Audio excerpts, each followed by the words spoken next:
kulan aad loo soo agaasibay laguna hambalyeynayay madaxweynaha cusub ee loo doortay jamhuuriyadda Soomaaliland mudane Muuse Biixi Cabdi iyo ku-xigeenkiisa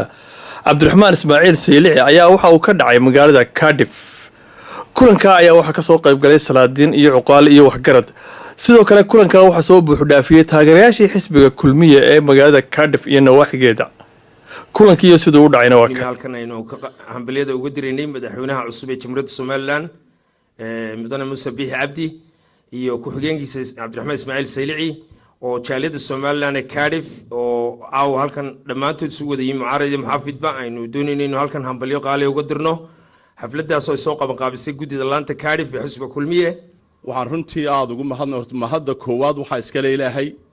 ilaahay suura galiyay inaynu halkan isugu nimaadno oo aynu maanta xafladan aynu ku qabanayno munaasabada hambalyeynta madaxweynaha cusub ee Soomaaliland Mujaahid Muuse Biixi Cabdi iyo madaxweynaha ku-xigeenka Cabdiraxmaan Maxamed Cabdilaahi Saylici.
waxaan halkan hambalyo uga dirayaa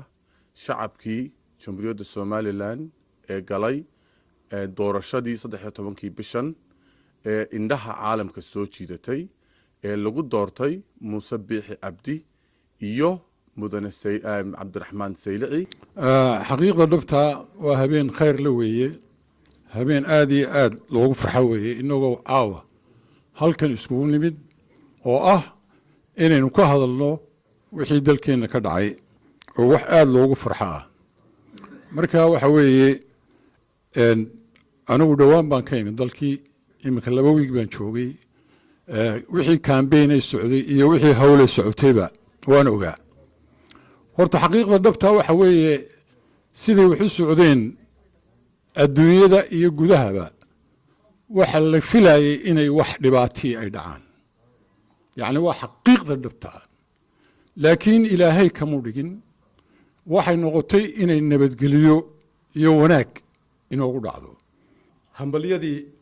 way socotaa way dhamaatay laba erey oo gaagaaban baan u oranaya oo mid mahadnaqa